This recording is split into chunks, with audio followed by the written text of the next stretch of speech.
what do you and Trixie do when you do? We eat We and eat. talk and talk and talk and talk and eat. Tomorrow. How did you break the code of like finding a job here? I remember crying all the time because I couldn't get an interview. So the application process was like very different here. And finally, I did get a job. I got a job interview in H&M. And I told him straight on, like, I don't speak Norwegian yet, but I'm learning. And I think being here in a store where I can communicate with different people every day can help me with that. And when I left, I was walking home and I got a call, hey, we'd like to offer you the job. Yeah, so that's what I'm working with now. I work full-time as an office and logistics manager, and at the same time, I'm running my own company. So, hashtag gold digger. So, welcome. Sabi ka na, That was your dog noise. Of course. He's like, he feels like he's a star. Okay, Look at it, get our views up, okay? Get our views up. Oh no! That's right, so that chocolate though. Okay, last kagat bago magtanong. So first, welcome. We sit there for... Kagat ka na rin. Mga blooper natin, ang dami na.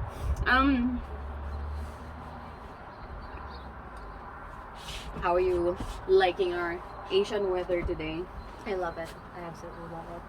We can have it like this every day. I know. It's only, right? Yeah, it would be nice. But I did not expect it to be this warm. Me neither. It says... Pam says it was gonna rain all week. I thought so too. Because it was raining on Sunday. Mm. And then it says it was gonna continue raining until like Thursday. So it was raining yesterday as well. But today... Look at this. Look. And we can have finger licking good donut. Yes.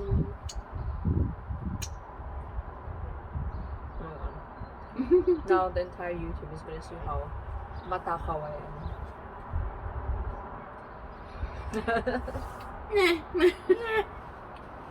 It's like, what do you and Trixie do when you do? We eat and talk and talk and talk and talk and eat tomorrow. So, you moved here from Philippines in 2017. But before you moved here, were you like always aware of like, oh, you're gonna move, or is it always just like a vacation destination? Well, it was always in the back of my head that I was gonna move because obviously I was in a long distance relationship with Jake. Yeah, because you just started your career then. Yeah, I got my first job back home. I graduated 2014, and then I started my first job 2 weeks after my graduation, March. And then I started working, and I just continued working. You didn't just start working, like not just anywhere. You were working as a wedding. Well, my first job was as an event coordinator, and it was mostly focused on meetings and conferences. And I actually prefer that. So you did the corporate stuff. Yeah, I think that would appeal more to your sense of organizing. Yeah, I actually like it a lot. So when I do, I miss it a lot. That's why, volunteer work here has been head events. It's the closest thing. Yeah. Or next best thing, really. So how was it when you got back, or when you got here then, the first thing? As in, after you made the decision, okay, you're gonna move here. Well, first, the decision to move came years before. Yeah. It came years before I even moved, or even before we started the process of getting my papers in order for me to move. Because, like I said, Jake and I were in a long distance relationship for years and years, and the number one thing on how to get your relationship or your long distance relationship to last and close that distance is to have a goal to be together in the end. Yeah. So from the very beginning, Jake and I have been always sure that, okay, it's gonna be you and me. We're gonna be together no matter what. But was it also Jake open for like going to Philippines? No, absolutely not. So it's either Norway or Sweden. It was either Norway or we would break up. Crikey, that's an ultimatum if Yeah, I've no, never that heard of that. He didn't even say either you move here or we're gonna break up. I know. It's not that. I mean, yeah. obviously, like he moved from Sweden to Norway. For career, wasn't it? Yeah, for his career. And I mean, by that time, it was the start of the EU crisis, and thankfully, Norway is not part of the EU. So he had a really good. This is lip gloss. You're cute enough. So he had really good luck in terms of securing a fast. He was really straight. I'm just a regular. I'm mixing my You're languages Norwegian now.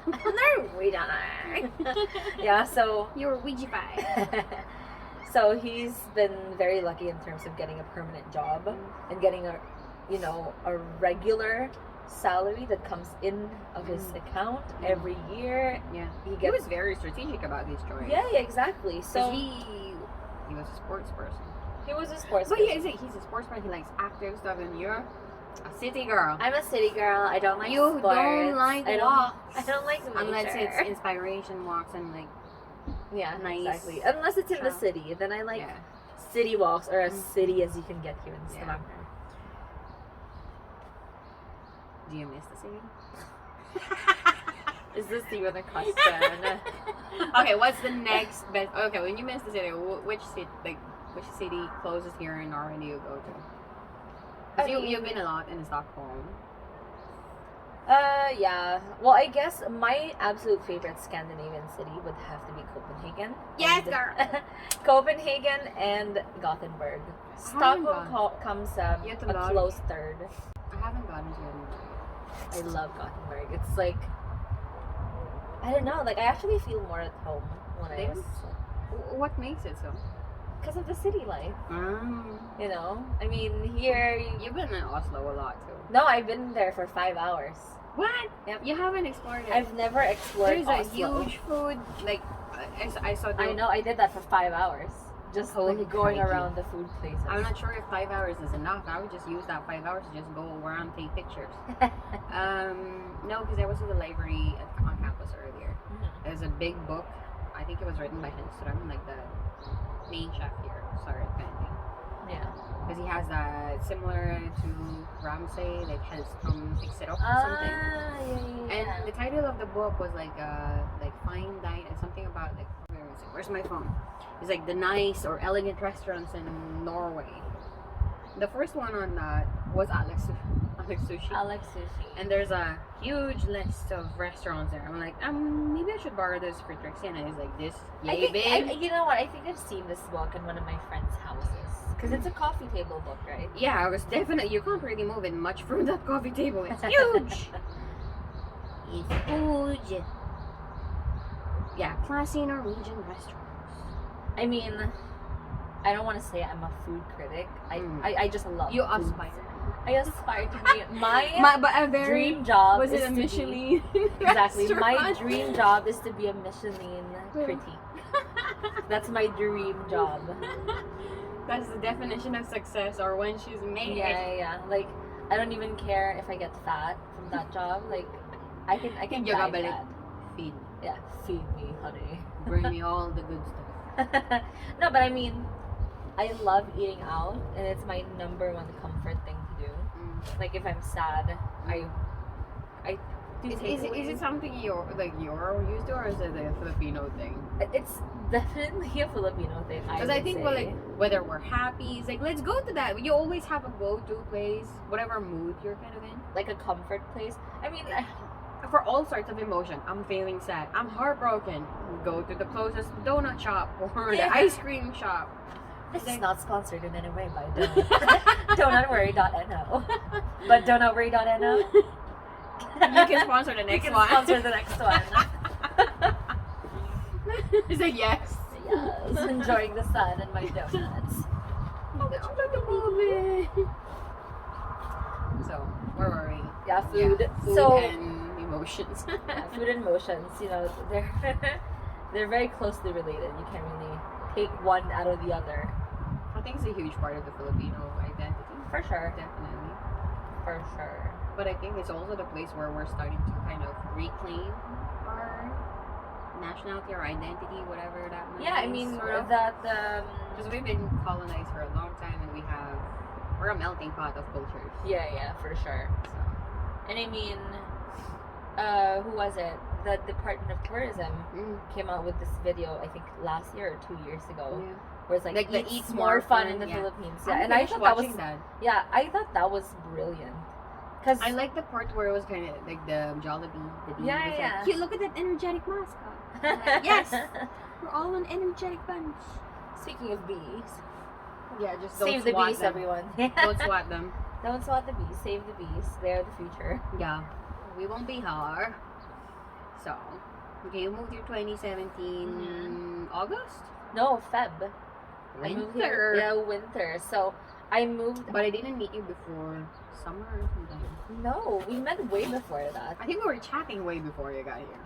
No, we met once when when you were when I was here on vacation. Yeah. Because my husband collects friends for me. you. Mhm. So before I moved here, Jake started collecting Filipino friends specifically because he thought, well, I want you to be, I don't want you to be alone or lonely. That's when you so move cute, here. though. So he was collecting friends. So, and he knows my type of friends. Like, everyone has to be, fierce, powerful women. So, obviously, he met you, and he thought, perfect friend for my girlfriend. Wife. Wife. Wife, Matsaya. If we ever get the wedding going on. You will. Corona's just ruined everything. He's like, he's comforting. He's gonna be. It's okay, yes. We're still gonna get married, honey. We got the rings and get on We more. got the rings. No, so I moved here in Feb of 2017. So coming from, like, my favorite weather climate in the Philippines is in February. Because it's not too warm. Exactly. It's not It's too cold. almost just summer right. because summer officially starts in March. So Feb is like coming out from the winter. Yeah. But the one you have from March, you just go like, I know. hotter. Yeah, exactly. And then just rain. Yeah. What are you doing, babe? Yeah, so coming from that climate to winter here in the middle of nowhere, no, in Stavanger. Well, from the airplane would certainly look like that. Yeah. I could not forget my first, I got here April, and I was on the plane from, I think we were from Amsterdam. And we were landing. He's like, we're getting close now. Look, we can see the beaches. And I'm like, okay, nice beach. Nice beach. Where are the people? doing? He's like, they're just roaming around. He wants to stick as close as possible. As close as possible to me? Yeah. And when you see it from the plane, you all see is like greens. And then when you get down, you can see those those bales. Yeah, those.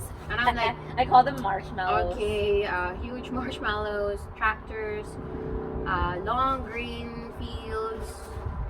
Where's the city and the people? I don't know, we went from Sula to Egerson, so I'm like, we're getting 'cause you further grew and up in further Egerson, away yeah. from this. Like, I know the closer we got to Egerson, the more I could smell fish. Because they have fish factory. Yeah, So I was like, that's true. maybe someone farted. So I opened the window. And it's not even more like Big mistake. So welcome to Norway, indeed.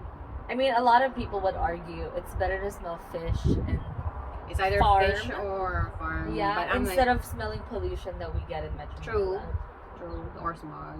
When I got to try the train. That was kind of cute, like the overhang kind of thing. LRT, LRT, the thank MRT. you. That was cute. Not Yeah. so many people, That's not a word that I would use to describe but it didn't feel the like. railway station Ang in the sabi Philippines. nila is like, ate, it's okay kayo man kasi walang gaanong tao. I'm like, okay, how is it usually? Sardines.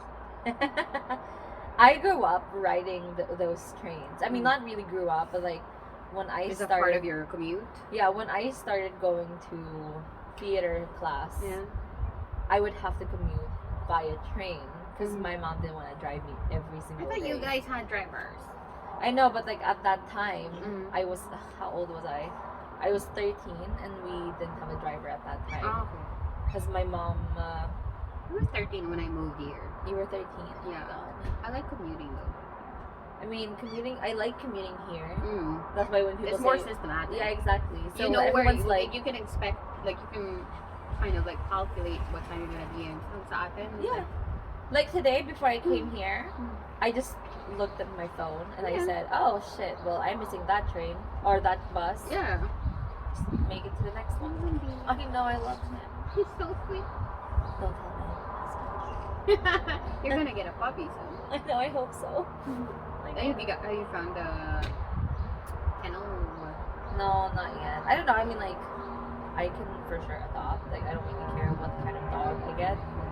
I just cute. I just want a dog. Like, I grew up with dogs, so I was the it's- same. So right? I was one of the thing, but I wanted a dog that I could really take responsibility for. Because here it's different. Owning pets here is different than it is in Korea. Yeah, that's for sure.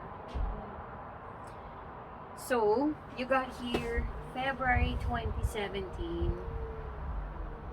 What was your grand plan upon arriving here? My His grand face. plan was to not break down every single day. I'm kidding. I mean, I mean, again, moving from a big city to a small place like Stavanger, where you don't speak the language, where you barely have any friends. I mean, I had you and Angelica and Jake's sister Mary. Yeah, but That's it. Those are all my friends. But did you notice that kind of like they say that people notice a huge gap when coming here to Norway, because even if you have friends that you're like connected with, the schedule, like everything has sort of had to be planned kind of thing. Yeah. Well, maybe from our culture, like in the Philippines, it's like okay, people still work, but it's more Spontaneous. yes. Yeah, I definitely had a lot of spontaneous days, and you know, back home after work, I just talked to my workmate. Hey, wanna Hang out. hang out, grab a beer, even if it was like 1 in the morning after our shift. Just like, yeah, why not? And then I'll sleep over her place, and then I have to use her clothes when we go to work the next day. So cute. Of course, there's Don't worry, is there a chopper for the next film site? So we're gonna. my driver is here to pala. I'm so sorry. Okay, drop this. I have to get picked up Let's now. you. I Bless saw you. this. I saw this TikTok. The girl was like, "Have you ever noticed that you or your voice changes when you change languages?" Yes. And I absolutely like never even noticed that until I tried it myself. We do, because I think it has something to do. It's just my hypothesis. Because like, okay, we're producing the same sounds, but they are different construction. Yeah. So your voice becomes more like naturally changed. He's like, you can't see each other. He's like, where's that chopper? He forgot me here. Okay. Are you showing your booty? For you though? But okay, what do you think about that theory then, that your voice changes? I mean, I never really took notice of it until then. Of course, your voice in English is very sexy and confident. A lot of people say I sound like a valley girl when I speak in A English. And valley this is, girl? you know, What's that supposed to mean? from the valley. valley. No, I guess I don't know. I don't know how to explain my voice when I speak in English. I guess I'm just a little bit more relaxed when I speak in English because it is I'm the same. right. Because it's the language that I have spoken for the Mostly, longest. yeah, exactly. Like I studied in that language, like both in Philippines and here. Yeah. So I don't know. So for us, it's a lot more natural to speak in English. So I guess that's why we don't really change our we don't need to voice. go from Tagalog to English all the time. So either. Yeah. But I don't know. I think my voice in English and Tagalog are pretty much the same. It's only when I speak Norwegian that it changes. You know, I don't know. And I can't explain or describe how my voice sounds like. No, jeg snakker norsk. You should try it. No, jeg snakker norsk. So cute. Yeah. Just went from me to you, then later. I think he's like, I need to watch my neck. Okay, so I'll switch to I'll I'll switch go back. I'll switch to the other side. Yeah. So okay, you got here. First priority was not to break down. Yeah, my first priority was not And to break then- down and every then, like, single day. Expect this is the excellent question that we'll be using a lot in this episode. It's like and then And then and then no, so my master plan was basically just to find a job. Mm. That was like first and foremost my priority at that time, like get a job. What were your expectations regarding job? Were you thinking of having the same field as you did, or? Definitely not, because you have to set your expectations when you move somewhere, right? The wedding industry or events industry in general is not It's as different. Big. Yeah, it's a completely tiny different culture entirely. Yeah, exactly. And I feel like it's already monopolized by specific name brands of consultants and all. Suppliers. And Yeah, whatnot. suppliers. So I never expected to get into events again. Project management, first and foremost. I didn't think I would ever get into it coming into the country for the first time. But I don't know, like even the job search process was way different here than it is there. Because back home, all you have to do is send a resume, and you know people who know people. You go to a certain school, Like you network. get certain, yeah. Like, even though it's a huge difference when it comes to the number of people, for one, Yeah. and businesses. So, Yeah. but what was the thing that kind of stuck out to you most when it comes to the job hunt? Search. Mm.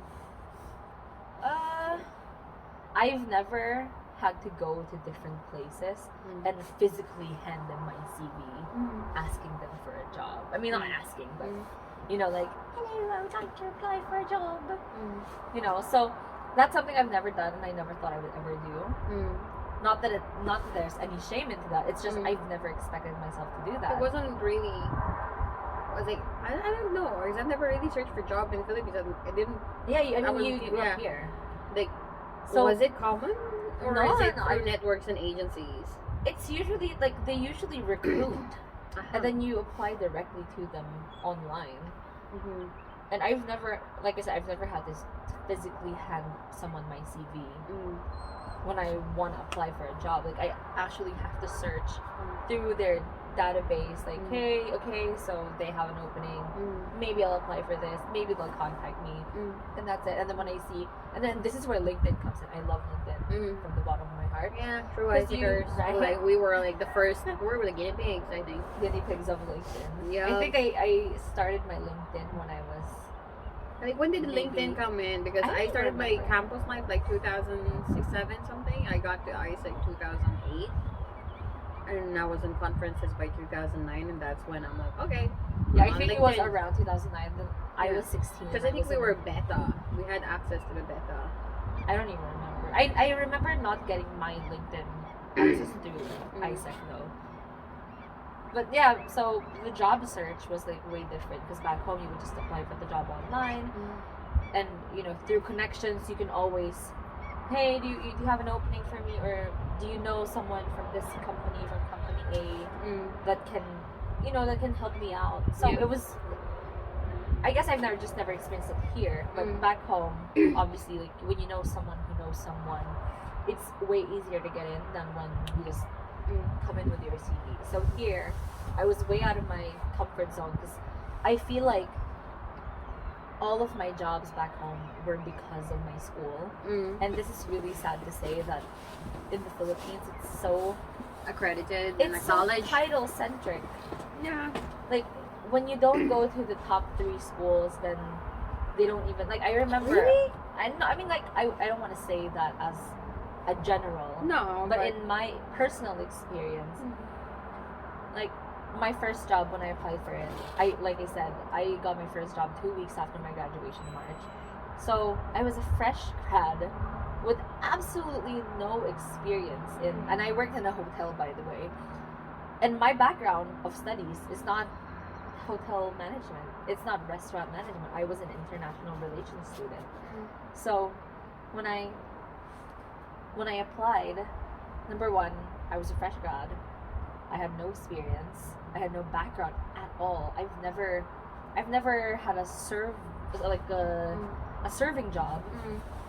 And when I was there, waiting for my turn for the interview, there was a guy beside me who had already worked in the same industry for a competing hotel for 3 or 4 years or so, but he didn't go to one of the top schools. Guess who got the job? So I feel like I don't want to say that it's a general thing that's a rule of thumb in the Philippines, but in my personal experience, like my school has always played a role in me Well, getting that's one to of the where things I that got. I really appreciate about you is that you were aware of the privileges, so you didn't really just like turn your blind eye on it. But That came later, honey. I always tell my friends, if I met myself 10 years ago, I wouldn't want to be friends with myself. I was well, look at you. I Wow. was spoiled. Not that I'm not spoiled anymore. Same. I mean, I was a spoiled brat, and I was an entitled bitch. Can I say bitch? We can like Just beep it out. So I was an entitled bitch. Like, you know, the thinking that you deserve what you have because you worked hard, but really you were just lucky because your parents can afford to send you to La Salle, to Ateneo, you know. So I always felt like people who couldn't get jobs back then were just lazy. Or why don't they go to school so they can get a job instead of like begging on the street? You know, that's how I was before. And I'm so happy that I did go to the school that I went to, because that's actually what opened my eyes to these things. Because it's different. Like you said, you're glad that you became aware of it. yeah, that I'm aware of my privilege, but it's not just about being aware of your privilege. It's about not using that as an excuse to what you have. You know, like not thinking that you deserve something because you had that advantage.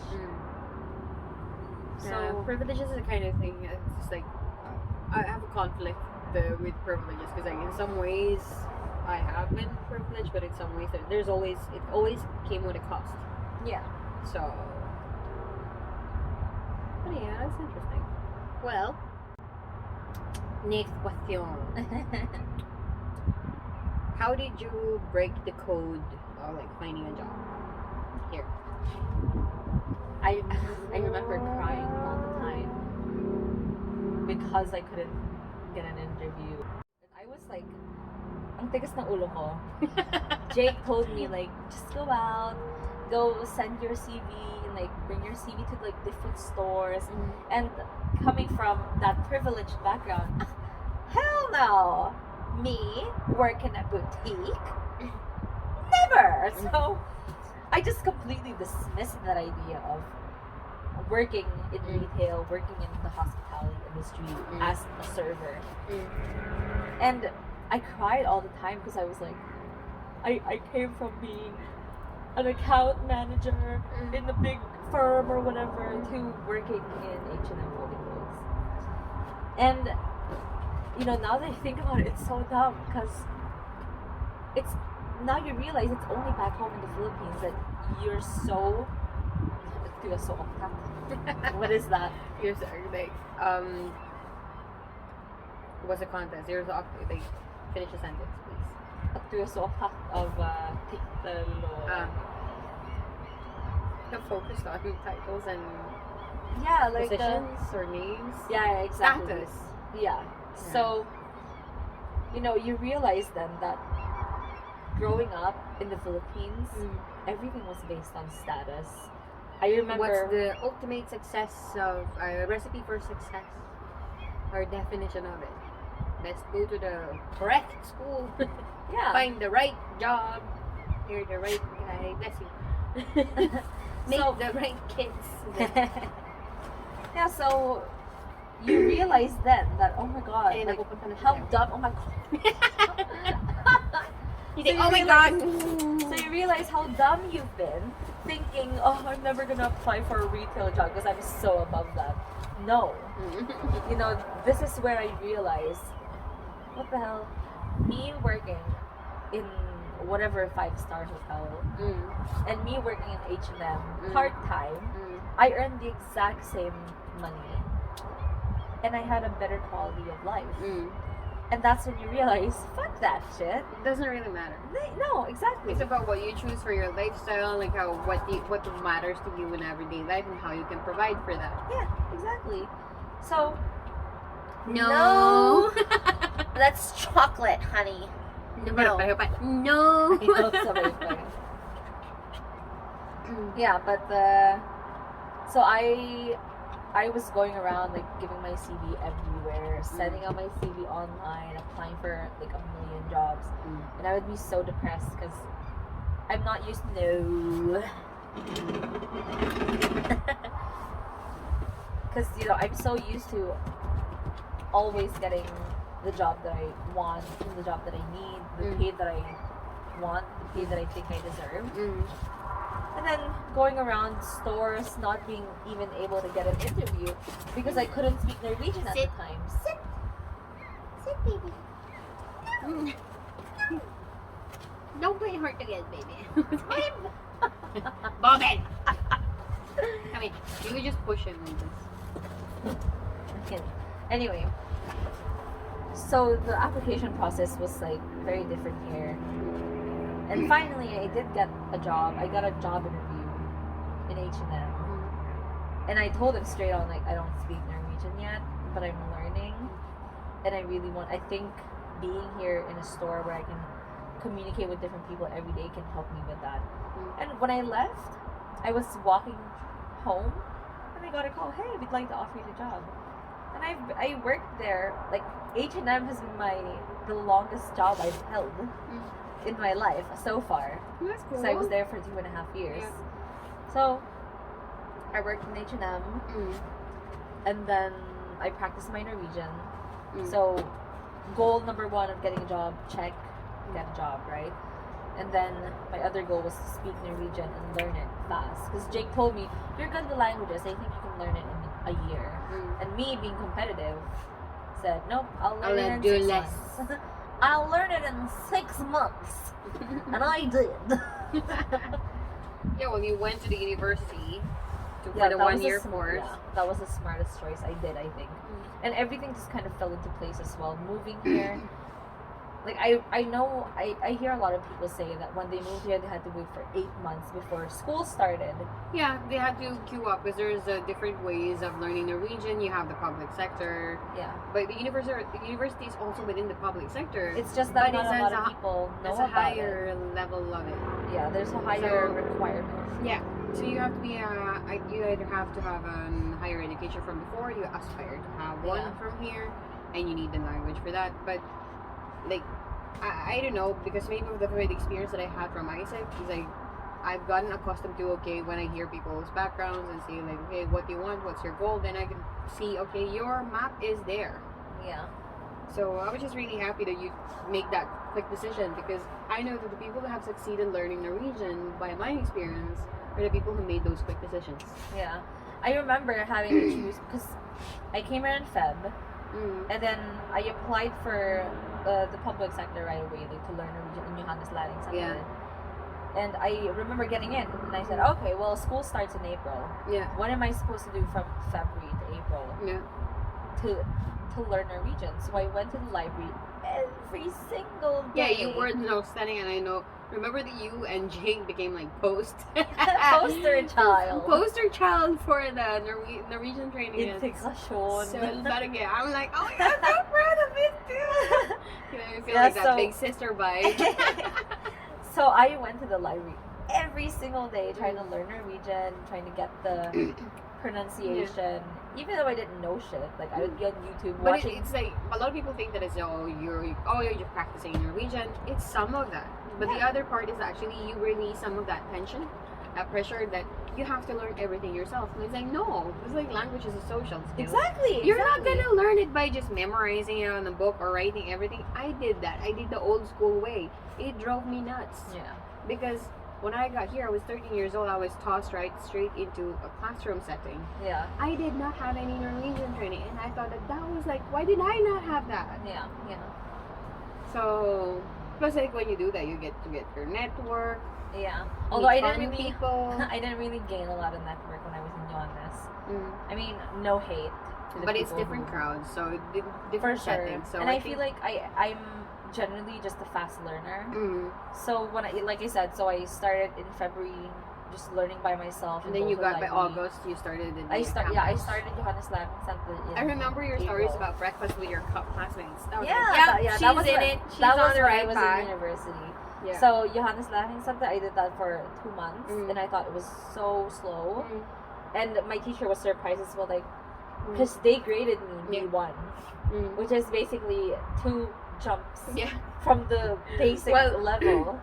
And I at that time I was here Yeah. for like 2 months or 3 months. It's like, just so you know, you are my poster, like, example of, like, yeah, if you want it, and you really want it, and you're not afraid of making decisions, you will make it. Because you got here February, you already had in mind that, okay, you're gonna find a job here. And I'm gonna learn Norwegian. even though you met those hurdles along the way, you were like, okay, this is my strategy, I'll go for it, I'll own it, and then you, like people say, like, you can't find a job if you don't know Norwegian. Yes, you can, but Yeah, you you just can. have to be aware of what your skill sets are and where you can apply them. Yeah, exactly. And you did that, and you combined it with, like, okay, with your strategy on being in school, doing your part-time job, you were hella busy, but it paid off. Yeah. So So yeah, I started I'm so university. proud of you. So I started university. I dropped my class in Johannes Learning Center when I got the news, like, oh, you got into university for You don't really need it. Norwegian school. So I said, fuck that shit. I'm not gonna be here. And That bye, will be losers. I'm edited. kidding. So I got the application, or I got Yeah. accepted into university. So I just think- made that quick yeah. decision. I'm If, gonna. if you went to leave this. like the traditional Norwegian classroom like course setting, you would be bored. Yeah. Because a lot of people that have that capacity, used to working on their own, that discipline and studying on university level, come to that setting, No. it's not enough. No, it's not. So yeah, so like you said, I used to have breakfast with my classmates, and we called ourselves the Breakfast Club Cute. because it all started when we had this. We were grouped together, Mm. and then we had a not I an bet the exam. other but, like, classmates are like, why aren't we that? I mean, we were literally like grouped by the teacher. Mm. So we said, let's have breakfast at my place, and Mm. we can watch series in Norwegian. We can watch movies in Norwegian. Those are the best things. Yeah, and then Because when what we're after that, together- you would talk about it, either English, Norwegian, whatever, what you might call it, Yeah. and you're gonna have fun. Yeah, exactly. So we speak Norwegian and English together, but when we're determined to speak Norwegian, we always spoke Norwegian to each other. And that helped a lot because, you know, You get that camaraderie, plus that, okay, you have that fun awkwardness in the beginning because it's like, are we doing this? We're doing it. It feels weird, but But let's people- just do it. the thing that people feel when they speak a different language, Mm, like for example, other fellow Filipinos mm, who have been here for years but Mm. can't pronounce words correctly, it's because they're scared to make And- mistakes, yeah. and they're scared when people call them out. yeah. Because like when people correct That mine, shame, nakakahiya, Yeah. is too strong. But I'm like, I've gone through that phase. Everyone has gone through that phase. Yeah. Every children, Norwegian children even, were corrected at some point. You just gotta own up to it. exactly. And I So, like for see- me when I get say- corrected, Yeah, I appreciated it. I was Exactly. like, thank you very much. But I don't know, maybe because you did music, I did music. I did choir, yeah. and we were kind of like trained to like, okay, when you get tweaked on the pronunciation, take it, because Yeah, exactly. if not, you're gonna be that sore thumb with that weird pronunciation or voice that will stick out when you're performing. So, mold, yeah, blend in.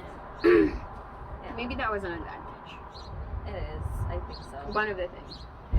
So, yeah, I got started in university in August of Mm. 2017, and I got my first job in August of 2017. Mm. So that was like a match made in heaven because I'm like, what? that was a match made in heaven because I got to learn Norwegian formally in school, and I Mm. got to practice it after school Mm. with my peers, Mm. with customers, Mm. with my boss.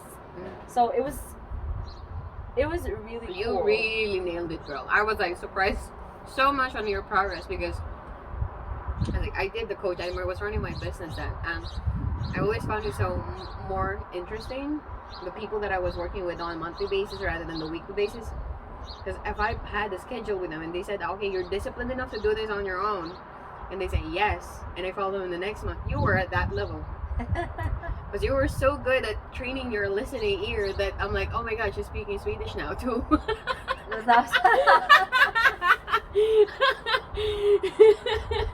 And I'm like, I I remember think my she'll be teacher. aware. She's gonna go to Norwegian again. I remember coming to class and my teacher goes, okay, nå må du slutte å snakke med mannen din. Du snakker svorsk og ikke norsk. Really? Yeah. Oh my god. So I had to So go cute. home and tell Jake, babe, my teacher says you can't teach me Norwegian anymore because you're wrong. Oh my god.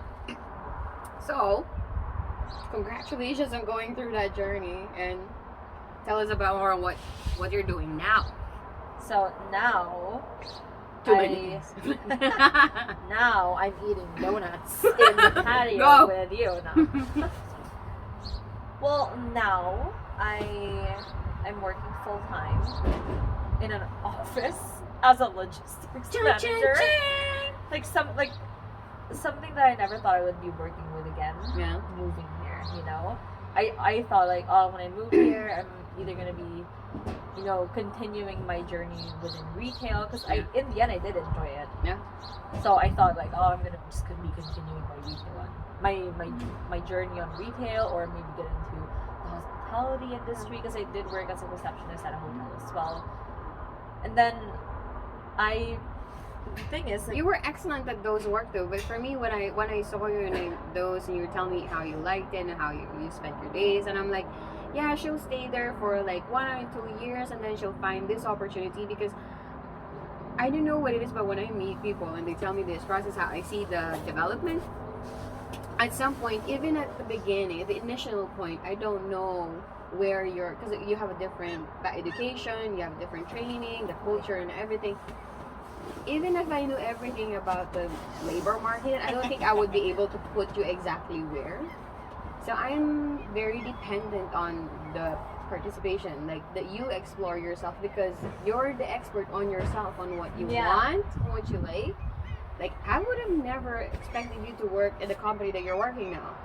But I was hella happy when you discovered it. that's also a cool thing. Yeah. I didn't even apply for this job. Mhm. So what? All the birds want to join us. He's like, yeah. So 2 years ago, I applied to be a receptionist at this aesthetics clinic, and I was one out of 2 people who got to the last stage, The final interview. Yeah, the final interview. Mhm. So the guy who owned the place, he really liked me, and then he said, I really wanted to choose you, but you know, I'm not gonna be the one working there. It's gonna be the girls, and they just had a better chemistry with this other girl. But I'll keep your number. You know, the general bullshit that you get from recruiters. Yeah, we'll keep your file on hold, honey. So I thought, okay, well, that's the end of that. That's that career. Yeah. So a year later, while I was like, and at this time I was working a contract job for 10 months, and I was literally on my last month before my contract ended. And then the same guy who owned the aesthetics clinic calls me, and I go, what does he want? And then he calls me and goes, hi Trixie, do you remember me? And I go, yeah, I have your number saved here. Yeah, so the reason I'm calling is because I started this new company, and I thought you would be perfect for it. Can you come in for a chat? And I thought, okay, well, I'm gonna come in for an interview or whatever. When I got there, he just basically Hired you. Yeah, he was just basically selling me the job, like, if I wanted it. Yep. And I thought that was really cool, because number one, when someone says, we'll call you, we'll keep your CV on file, you don't believe them. But he actually kept, like, he didn't keep my CV, but he remembered me from the back of his head. And you know why? I think it's because he was so impressed that I learned Norwegian in 3 years, and I spoke the way that I do. It is impressive. But I think it's not just the skill, but it's like that when you achieve something like that, it's like one thing is the achievement itself, not to make light of that, but I think it shows more on your character. Yeah. It's like you were determined, you persevered, I don't know, you jumped all the hurdles, and you're like, okay, you made it, you're bruised and battered, but you're still gorgeous, baby, and got style. I'm a sparkly. No, so that was really cool. And then later on I did talk to him, and we Mm. were talking about my employment, and then he Mm. goes, you know why I remember you so well? Mm. And then he asked me, like, you remember, do you know why I even picked you out of, Mm. like, he got 200 CVs Oh. for the position that I applied for Yeah. 2 years ago. He got Yeah. 200 CVs, and he said, do you know why I Mm. picked your CV? Mm. And I said, why? Because you followed up. And not Yeah. everyone follows up. That's the mistake that a lot of people think, that you've sent it, so now You it's show only- them that you want it. Yeah, but you have to be curious about the firm too, because it's like one thing that the firm is hiring, but you're also looking for an employer. You're also hiring a boss. Yeah, exactly. So That if you're is not for sure. interested in getting to know the firm or your colleagues or your future employer, why bother sending? Exactly. So he said, I picked your CV because you did a follow up. Yeah, And then after your interview, you followed up again. yeah. And I thought that was That's really communication. professional. Yeah. Yeah. It shows me that you're a good communicator. Mm. And I like your CV. I like that you're a fast Mm. learner. Mm. But that's basically what Yeah. I like, the reason why I chose your CV out of that pile. Yeah. And that's why you stood out. And I thought, oh my God, I'm so happy that I'm so, Mm. what do you call that? What's that word? Like, now my English, Filipino, Norwegian is in my head. Makulit. Stubborn. That's like, being stubborn pays off. Or determined, I would say. Determined. I Okay, would. let's I, would use I determined. like the determined much more. Let's use determined. Because like, when I was a kid, everyone was just like, "You're makulit, so makulit," and I really liked hearing that shit. I'm like, I know. I know. What you gonna do But there's about a better it? word for it, honey. It's called determined. As I say, goal oriented. Gold digger. Go. Yeah, so that's what I'm working with now. I work full time as an office and logistics manager, and at the same time, I'm running my own cafe. So hashtag goal digger. Hashtag gold digger. Because you were developing, like you had your career path parallel to developing a business. Mhm. And this business kind of came out quite accidentally as well. I laugh every time. It's- so. I mean, going back to our very first topic about food, about food, homesickness. exactly. So, growing up in the Philippines, in Asia, you grew up with boba tea, Everywhere. with milk tea. Oh, you had all flavors, different types and colors. Exactly. So, And how sweet do you want it? right? Do you want some drink in your sugar? How much sugar? How much drink do you want with your sugar? No, so, growing up with boba tea, milk tea, you miss it. And, when I moved here, there was absolutely nothing. Because we had boba tea or like cold drinks as like, instead of coffee. That was our thing. Yeah, I don't drink coffee. So, Exactly. So, I just really miss drinking boba tea. so much that you started your own So venture. much that I... You got here 2017. You've gone through that integration hurdle and achieved your goal, and even surprised yourself and ending up in your career choice, which is within logistics. And you have your full-time job and a startup venture, And branching out. branching out, and more plans and dreams to come. Yeah. What's the next big thing for you? Got a puppy. Woo! We're A puppy? gonna get 2 puppies. No, we can only afford 1 puppy with our time. Yeah. That's it. That's the next big plan. I'm gonna get a dog. Look at you. I feel like you're more excited about the dog than the job. Yeah, for sure. Mm. Always. No, but it's like for me, like pets, they've really given me that. I don't know, because everything else is just so busy, and you feel like you're running Yeah. all the time. So having that dose of cuteness on your everyday is like, yes. And it's gonna be so nice not to be the one having to stop every time I see a puppy and And not asking cry. and asking them, can I pet your puppy? And when I say puppy, I also mean The big ones. the big dogs. Can I pet your puppy? For once, I want to be the girl who has the puppy, and people come up to me and say, Ask me, can ask me. I pet your puppy? No. No, but this is really nice. So This weather is amazing. yeah, thank you for bringing the sunshine with you. From Manila. Manila girl, isn't there a song? Manila, Manila.